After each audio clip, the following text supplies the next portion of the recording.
kalau boleh tahu nih Pak ya, untuk ngomongin tentang pajak kendaraan, sebenarnya seberapa besar sih Pak kepatuhan wajib pajak kendaraan yang ada di Blora saat ini Pak? Boleh dijelaskan?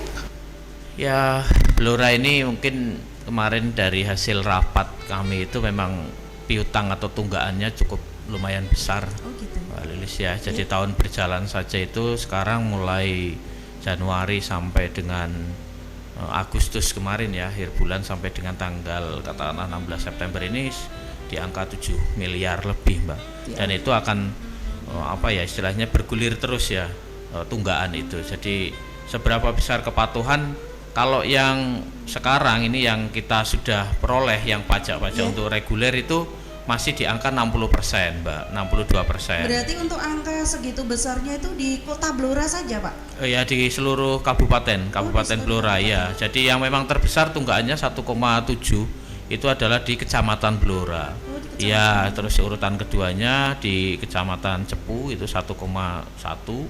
Terus yang ketiganya di daerah sana ya, ke sana itu ada Kunduran. Ya itu sekitar 400 sampai 500 juta. Jadi urutannya ya tiga besarnya itu yang kemarin kami juga sudah mintakan ke pemangku wilayah ya Pak Camat untuk membantu kami dalam hal itu. Jadi apa istilahnya bagaimana menggugah animo masyarakat untuk membayar. Terus untuk upaya dari Samsat sendiri ya Pak ya, Iya. untuk menaikkan jadi 100% biar membayar pajak semuanya bagaimana Pak? Pertanyaan menarik ini Pak. Ya ini yang memang tantangan untuk challenge saya yang baru ini hari ke-19 ya saya di Blora ini. Jadi memang kalau untuk 100% kayaknya tidak mungkin Mbak, karena target sebenarnya target kita untuk pembayaran tunggaan itu kalau kita sudah bagus itu di angka 30% itu sudah yang membayar itu luar biasa ya, karena target 30%. iya targetnya dari Jawa Tengah itu di 26% bayar tunggaannya itu rapot kita emang di situ. Tapi saya tidak berhenti sampai di situ ya Mbak, karena kalau kita semakin besar bayar ya semakin besar bayar tunggaan itu nanti perolehan dana bagi hasilnya ke Kabupaten Blora juga naik loh Mbak.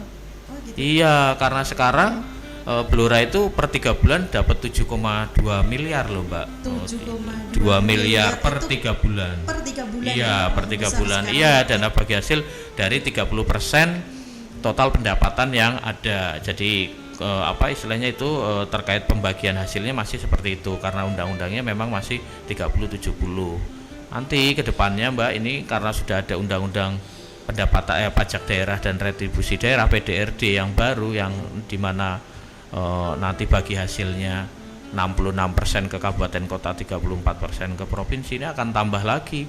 Jadi mungkin kalau sekarang ilustrasinya yang orang bayar 7 ya sekarang bisa jadi besoknya 15 atau 16 miliar per 3 bulan. Berarti untuk 60%, 30% sampai 60% itu sudah termasuk kepatuhan ya Pak ya? Iya, itu jadi memang sekarang yang pendapatan saya lihat di PKB di Kabupaten Blora itu masih di kisaran 63% sampai bulan ini ya.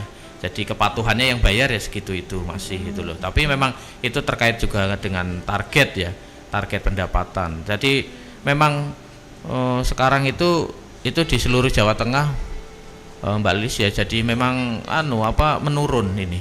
Animonya memang terus terang menurun, makanya Bapenda Provinsi Jawa Tengah atau pemerintah Provinsi Jawa Tengah itu menggulirkan ini gitu loh, karena memang dirasa kelihatannya warga masyarakat nih animonya kurang gitu ya, kurang greget gitu dalam pembayaran. Jadi memang di bulan Juli, Agustus, September ini cenderungan ada tren yang menurun terkait dengan itu kepatuhan itu. Makanya Terus kok bisa menurun, kenapa Pak?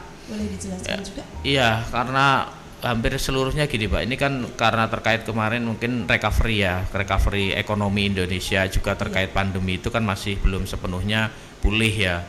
Warga masyarakat masih katakanlah ini tertatih-tatih bertahan hidup untuk itu. Memang ada sebagian ya yang mungkin bisa kebutuhannya untuk akan kendaraan bermotor akhirnya beli kendaraan baru, lah itu juga ada. Tapi memang sekarang ini karena animo masyarakat lebih kecenderungan ke arah bertahan hidup, mungkin mereka ya itulah kalau katakanlah kalau kendaraan bermotor dipajak sih rapopo gitulah.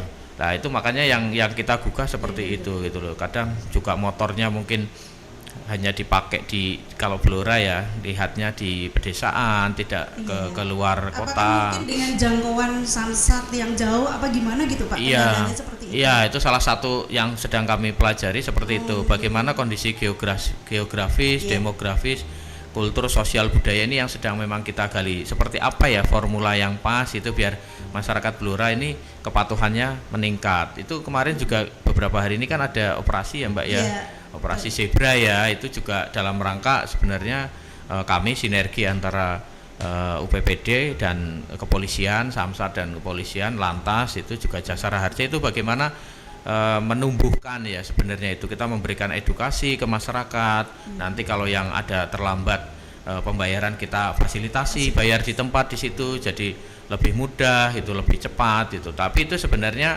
hanya bukan sesuatu hal yang apa ya, upaya yang harus dilakukan tidak seperti itu kan hanya insidental ya sifatnya. Itu tadi kan untuk kepatuhan sendiri. Iya. Kalau tunggakan bagaimana Pak?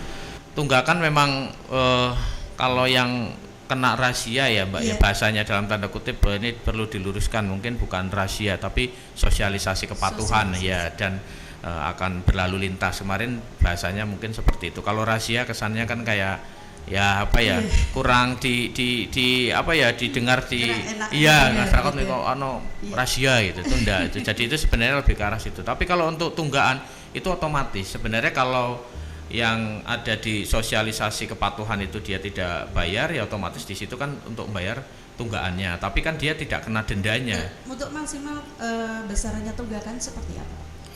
Kalau yang tadi kita ilustrasikan kan di yang banyak tunggakan tahun berjalan itu kan tadi di kecamatan itu tadi ya 7, sekian.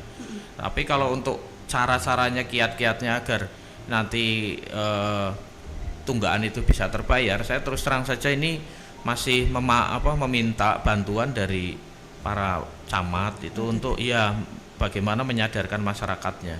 Untuk tunggakan mungkin bisa disampaikan Pak sampai berapa hari ini?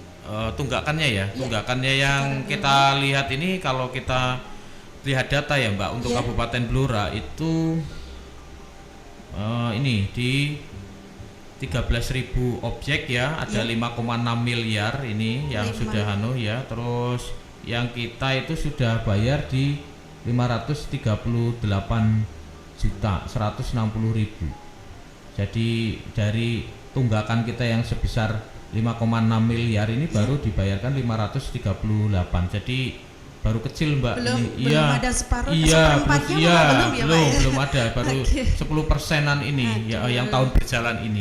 Yang tahun 2023 ini itu sudah ini. Jadi di sini juga datanya ada, memang seluruh Jawa Tengah ini ada yang tunggakannya itu 430 miliar ya Mbak ya.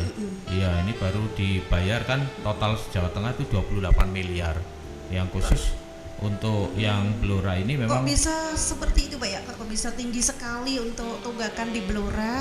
Mungkin apa yang terjadi gitu loh Pak?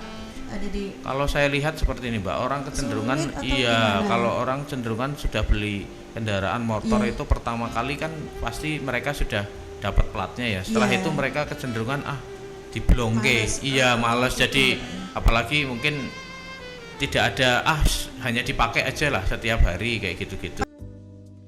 Padahal sudah ada aplikasi ya Pak ya. Betul, Nyusapole ya, itu aplikasi yang ada sekarang kita sedang giat-giatkan. Sebenarnya kalau Samsat Budiman Bumdes itu merupakan apa ya istilahnya, kita itu berasal dari aplikasi Nyusapole.